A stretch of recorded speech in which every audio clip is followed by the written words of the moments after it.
4 വർഷത്തോളമായി വലിയ മാറ്റമില്ലാതിരുന്ന രാജ്യത്തെ ഇന്ധനവില കഴിഞ്ഞ 10 ദിവസത്തിനിടെ കുതിച്ചുയർന്നു. കഴിഞ്ഞ 2 ആഴ്ചയ്ക്കുള്ളിൽ മാത്രം 4 തവണയായി 8 രൂപയോളമാണ് ഇന്ധനവിലയിൽ വർധനവുണ്ടായിരിക്കുന്നത്. വില വർധനവ് എന്നതിനപ്പുറത്തേക്ക് നമ്മുടെ സാമ്പത്തിക വ്യവസ്ഥയെ പിടിച്ചുലയ്ക്കാൻ പോകുന്ന വലിയൊരു പ്രതിസന്ധിയുടെ തുടക്കമാണിത്. നിലവിലെ സാഹചര്യത്തിൽ ഇനിയും പെട്രോൾ ഡീസൽ വില വർദ്ധിക്കുമോ? ഇന്ധനവില ഉയരുന്നത് ഏതൊക്കെ രീതിയിൽ നമ്മളെ ബാധിക്കും?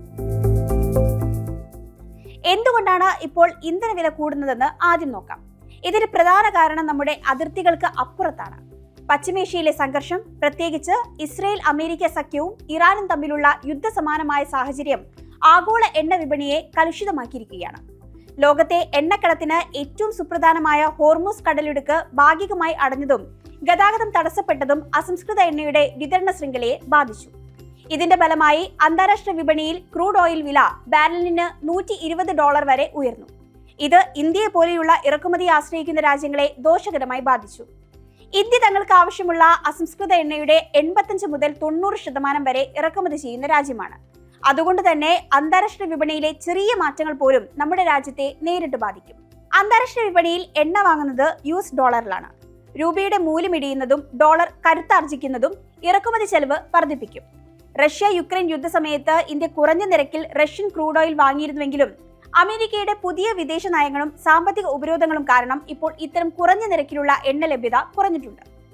ഇത്തരത്തിൽ സാഹചര്യങ്ങളെല്ലാം മോശമായിരുന്നുവെങ്കിലും തെരഞ്ഞെടുപ്പ് കാലമായതിനാൽ Bharat petroleum, Indian oil, Hindustan petroleum തുടങ്ങിയ പൊതുമേഖലാ എണ്ണ കമ്പനികൾ വില വർദ്ധിപ്പിച്ചിരുന്നില്ല. എന്നാൽ ഇതുവഴി പ്രതിദിനം ഏകദേശം 1000 കോടി രൂപയുടെ നഷ്ടമാണ് എണ്ണ കമ്പനികൾക്ക് സംഭവിച്ചുകൊണ്ടിരിക്കുന്നത്.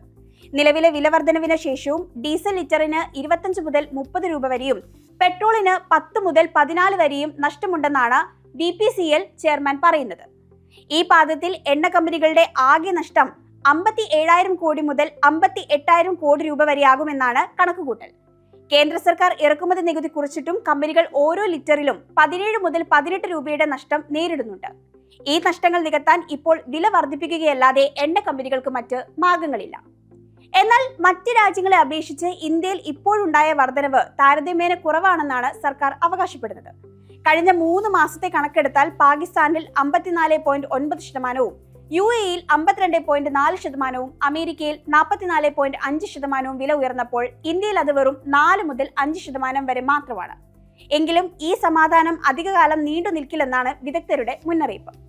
ഇന്ത്യയിലെ പ്രധാന പൊതുമേഖലാ എണ്ണ കമ്പനികളായ Indian oil corporation, Bharat petroleum, Hindustan petroleum എന്നിവയാണ് ഇന്ധനത്തിന്റെ ചില്ലറ വിൽപ്പന വില നിശ്ചയിക്കുന്നത്. അന്താരാഷ്ട്ര വിപണിയിലെ ക്രൂഡ് ഓയിൽ വിലയ്ക്കും രൂപയുടെ വിനിമയ നിരക്കിനും അനുസൃതമായാണ് ഇത് ചെയ്യുന്നത്.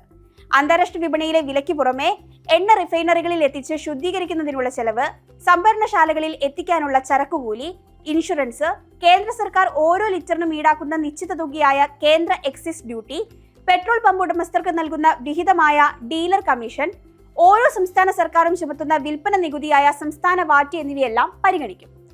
ഡൽഹിയിലോ ഗുജറാത്തിലോ ഉള്ളതിനേക്കാൾ വില പെട്രോളിനും ഡീസലിനും കേരളത്തിൽ നൽകേണ്ടി വരുന്നത് സംസ്ഥാന സർക്കാരുകൾ ചുമത്തുന്ന നികുതികളിലെ വ്യത്യാസം കാരണമാണ്. ചില സംസ്ഥാനങ്ങൾ വിലയുടെ നിശ്ചിത ശതമാനം നികുതിയായി ഈടാക്കുമ്പോൾ കേരളം ഉൾപ്പെടെയുള്ള മറ്റു ചില സംസ്ഥാനങ്ങൾ ആ ശതമാനത്തോടൊപ്പം അധികമായി സെസ്സും ഈടാക്കുന്നുണ്ട്.